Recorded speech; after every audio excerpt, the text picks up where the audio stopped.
I love numbers, even numbers to be exact. I like that there are 48 stairs leading up to my cell. I like that I get precisely 4 hours of leisure time every day, no more, no less. I like that my wake-up time, my breakfast time, my lunch time, and my dinner time all happen on times ending in 0. I like that there are ID cells in my block, 20 on each of the 4 floors. I like that my cell is on the 4th floor, 6 doors down. I don't like that there are 17 bars on my cell door. I don't like that my prisoner number is 15,393, or odd numbers, my least favorite. I hate that I was only able to kill 19 people before I was caught. It began when I was a child, 6 years, 8 months, and 14 days old to be exact. At first, I started by counting the letters in my name, Oliver. Eventually, my desire for even numbers forced me to move on to anything and everything around me. My family began calling my routine my counts.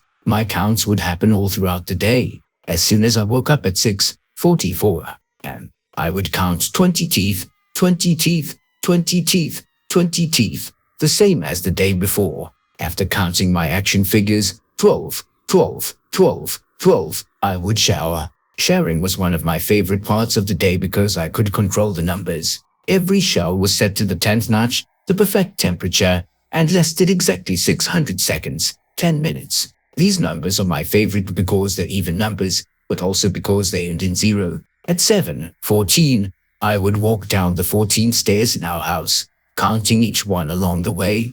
I would eat my cereal, meticulously counting the number of seconds each spoonful took to chew. Before getting on the bus at 7:39, I would count our fridge magnets, 7, 7, 7, 7. This is where my family first started noticing my counts. At first, they thought it was just a normal quirk little kids have when they learn something new. Soon enough, though, my counts became worse. My first grade teacher, Ms. Sullivan, would tell my parents that I wasn't as developed as the other kids. She noticed that I would take longer than the other students on every assignment. At first, my parents didn't understand why. They thought I was doing great based on my counts at home. They began asking me questions, usually 9 questions every night. I hated their questions. I hated that they didn't ask one more or one less to be even, but I always answered. Through hearing my responses, they began to realize that my counts weren't just my young brain trying to understand numbers. I would tell them about how when I was at school, I couldn't focus on my work because there were too many things to count. The number of books on the shelf, the number of markers and colored pencils and crayons strewn across the craft table, the number of branches on the tree right outside the classroom window. One of my favorite counts was when I would count the kids in the classroom, 16, 16, 16, 16, an even number. When someone was absent, though it could throw off the entire day, I had an even more difficult time trying to get my work done. All I could focus on was the feeling that something was unbalanced in the room. Eventually, my parents took me to the doctor. While I was waiting in the examination room, I counted the jars on the desk, 3, 3, 3, 3, the lights in the room, 6, 6, 6, 6, and anything else in the room that my eyes fell upon. After waiting 8 minutes and 54 seconds, my doctor, Stephanie, finally arrived. She started asking me questions that made me uncomfortable, but I knew my parents wanted me to answer, so I did. Oliver, she started to question me. What's on your mind right now? The pen's in your pocket. 3. I don't like 3, I responded. And why don't you like the number 3? It's an art. I like evens. They're the good numbers. That's great. I like the evens better too. So when you're counting, you must always count an even number of times then. Looking back on this conversation, it seems like Stephanie was just appeasing me since I was only 6 years, 10 months, and 22 days old. Always 4 times. Sometimes more times if I need to. Your parents tell me that you aren't paying attention to your work at school. Is this because you're too busy counting? Yeah, there's lots to count in Ms. Sullivan's room. I never feel like I'm done counting yet. I could see why that would be hard to focus. Hopefully, we can do something to help improve your work. Okay, I just need to speak to your parents out in the hall for a minute and we'll be right back in. Don't move a muscle. Stephanie left me in the room alone while she talked to my parents in the hall, forgetting to close the door as they left. I looked down at the floor and started counting the tiles for the sixth time since I entered the office. As I was counting, 21, 22, 23, I heard Stephanie quietly mention something about medication. I didn't know what this meant at the time, but obviously my parents did and they did not like it. They started yelling, "Our son does not need medication, and we will not be coming back to this office." My mother grabbed my arm and took me out to the car before I was able to finish counting the tiles. I never asked what was wrong. I was too busy counting all the street signs on the way home. They never took me to another doctor again. Nothing changed after the meeting with Stephanie. I continued to do my counts every day and I still struggled in school because I just could not focus. 2 months and 3 days after the doctor's appointment, a new student, Parker, joined our class. 17 students in the class. The classroom had become permanently imbalanced because of Parker.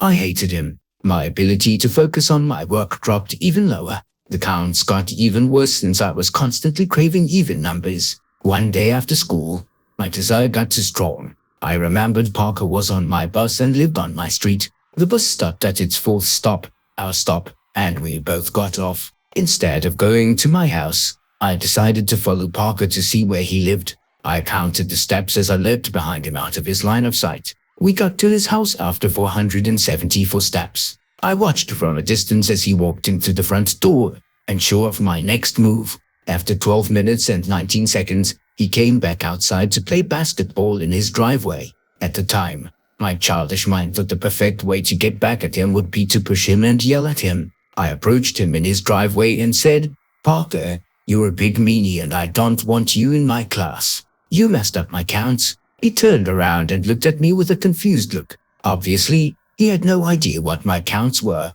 but it felt invigorating to finally yell at him. He started to talk but wasn't able to get the words out before I pushed him to the ground. He'll never forget the sound of my first kill. It was a hollow noise, but with an alarming crack, like a wooden baseball bat shattering. His head just happened to land on the only rock in his entire driveway. A puddle of red began to soak the pavement around his head. He wasn't moving. Even though I was only 6 at the time, I knew I had done something very wrong. I really didn't mean to hurt him. I just wanted to push him down to scare him. I turned around and ran home after only waiting for 4 seconds. While I was running, all I could think was what if I hurt him? And I didn't mean to. When I arrived home, I was glad to see my parents weren't back from work yet. This gave me some time to pull myself together. They came home at 5:27 and I stayed quiet for the rest of the night. The next day in class, I was doing my counts and I only counted 16 students. Parker wasn't here. Ms. Sullivan gathered us all in a circle and started speaking to us in a somber voice. "Okay, everyone, you may have noticed that Parker isn't here today," she started. We all nodded. "Well, Parker had an accident yesterday while he was playing outside. He hit his head very hard and won't be able to come to class anymore. This is very sad for me and it is okay for you all to be sad too. If anyone needs anything today, come talk to me. Okay, we'll all say in unison. Great. Now let's all go back to our desks so we can begin class." As we all got up and started heading back to our desks, I began thinking of Parker. At the time, I knew very little about death, but I knew it was permanent. I knew what I had done to Parker was permanent. Initially, this scared me. I was worried someone would find out that I was the one that pushed him, that it was my fault he wasn't going to be coming to class anymore. The more I thought about this, I realized the class would always be even now. 16. My counts wouldn't be messed up anymore. I was responsible for controlling the numbers. Usually, when I controlled the numbers, it was for little things like the number of bites of food I took or how many times I counted something.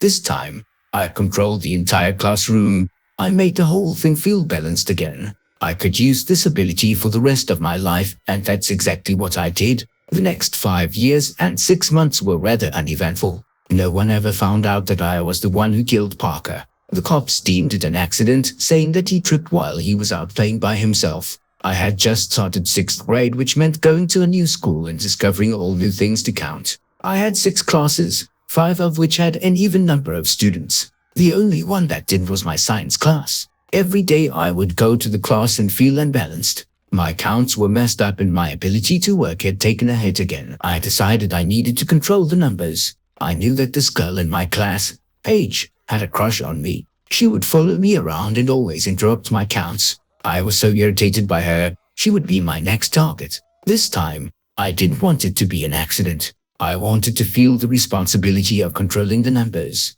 For 3 weeks and 3 days, I plotted the perfect plan. First, I would ask Paige to the school dance that was only 2 weeks and 6 days away. While we were at the dance, I would tell her that I wanted to kiss her. Finally, we would sneak off to the bathroom where I would kill her and make the numbers even again. Paige obviously said yes when I asked her to the dance. The next 2 weeks and 5 days went by painfully slow as all I could think about was controlling the numbers. Finally, though, the day of the dance arrived. My parents dropped me off at the school and I waited outside for 7 minutes and 43 seconds. She couldn't even wait a little bit longer to make an even amount of time. She really is the worst, I thought to myself as we walked inside. She was ecstatic that I finally acknowledged her and actually asked her to the dance. We reached the cafeteria, where the dance was being held, and saw a dark room with loud music and 6th graders running around like animals. I always hated school dances because there were just too many things to count.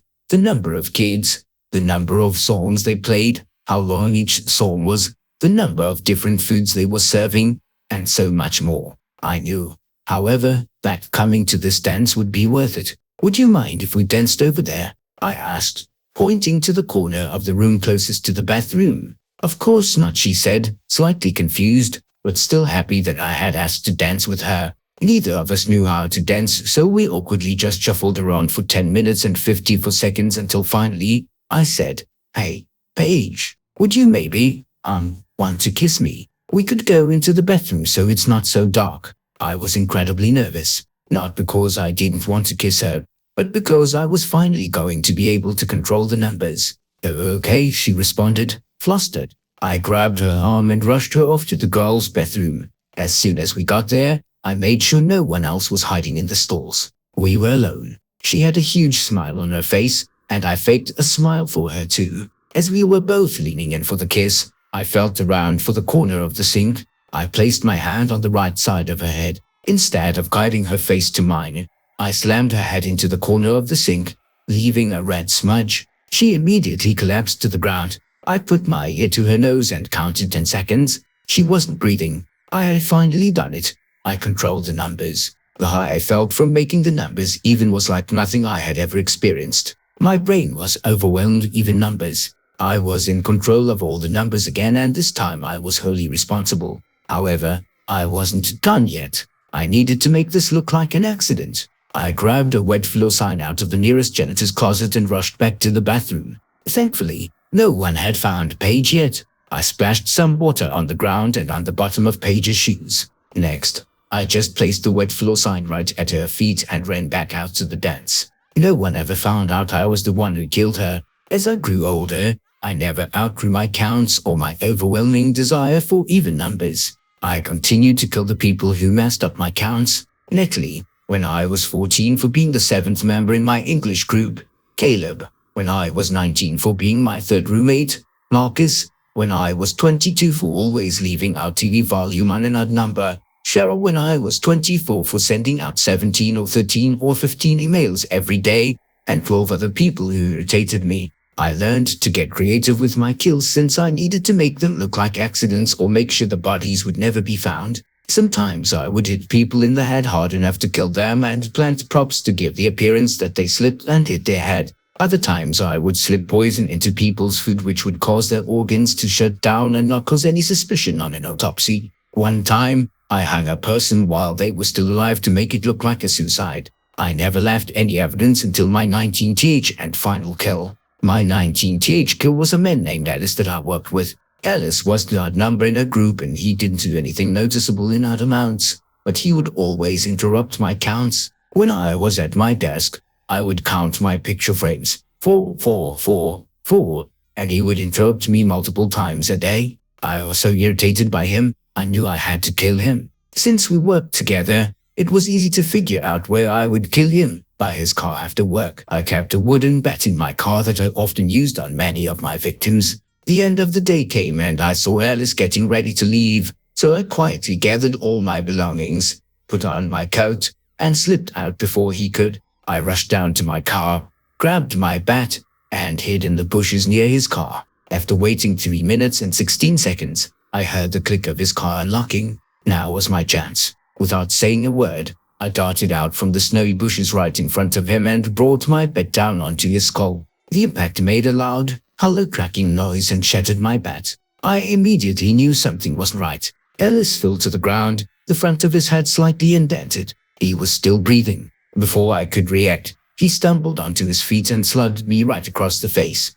I remember feeling my nose bleeding, but I wasn't paying attention to it. Instead, I was focused on finishing what I started. I raised the splintered end of the bat that I still had in my hand and brought it down onto his skull 1, 2, 3, 4, 5, 6, 7, 8 times before he finally stopped breathing. Before I left, I had to make it look like he slipped on ice. Since it was winter at the time, I poured water right at Alice's feet, knowing it would freeze within minutes. Next, I took what was left of my bat and hit the side mirror 4 times to make it look like Alice hit his head on it after he slipped. Finally, I gathered all 19 splinters of my bat and went home. I was thrilled to no longer have to worry about Alice interrupting my counts. My excitement, however, didn't last very long. The next few days went on as normal as they possibly could be. I did all my counts without any interruptions, which was a wonderful and new feeling. The people in the office mourned over Alice,